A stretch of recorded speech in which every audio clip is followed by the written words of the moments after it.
Camau Sylfaen, Uned 24, fideo 1, fersiwn gogledd.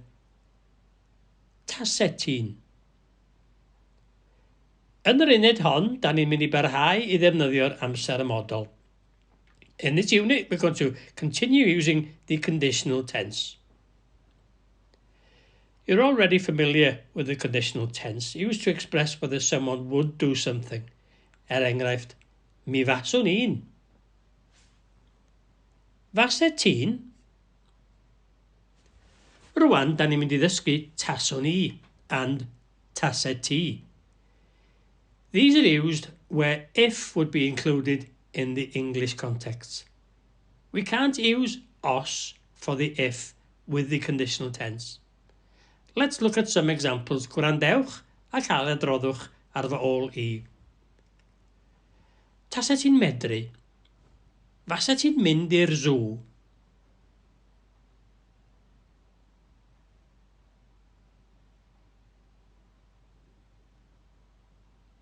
If you could, would you go to the zoo? Taset ti'n medru? Faset ti'n mynd i'r pwll nofio?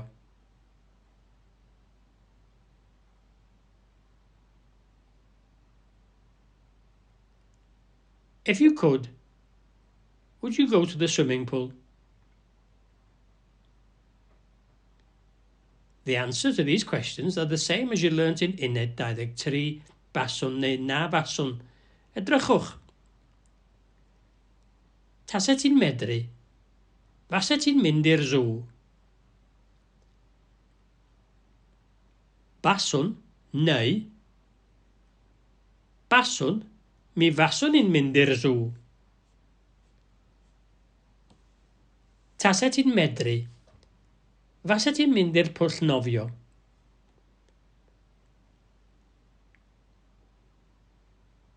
Na faswn.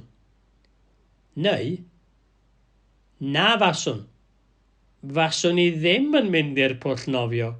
Mi faswn i'n mynd i'r fferm.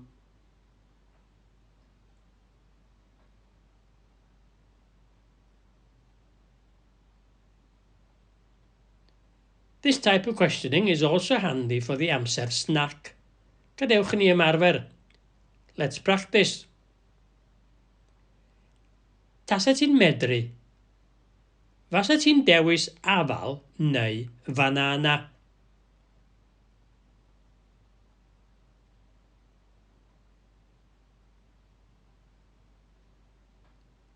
If you could, would you choose an apple or banana? Taset ti'n medru? Faset ti'n dewis oren neu rawnwyn?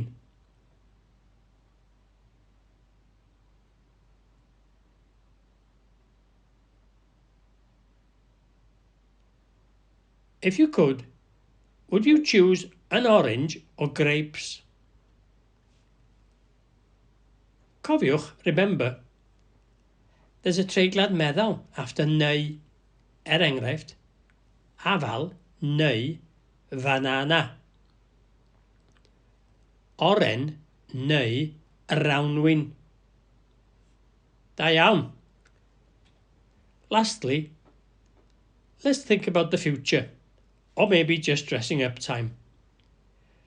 We are going to use the plural chi form here to practice asking more than one child. Dwedwch ar fy ôl i. Tasech chi'n medru? Fasech chi'n dewis bod yn feddyg neu'n gowboi?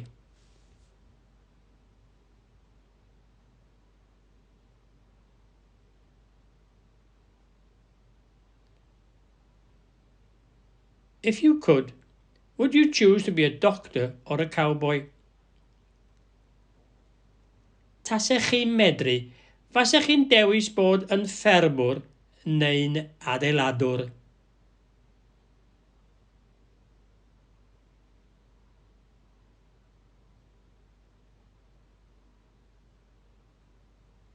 If you could, would you choose to be a farmer or a builder? Tasech chi'n medru? Fasech chi'n dewis bod yn ofodwr neu'n fôr-leidr.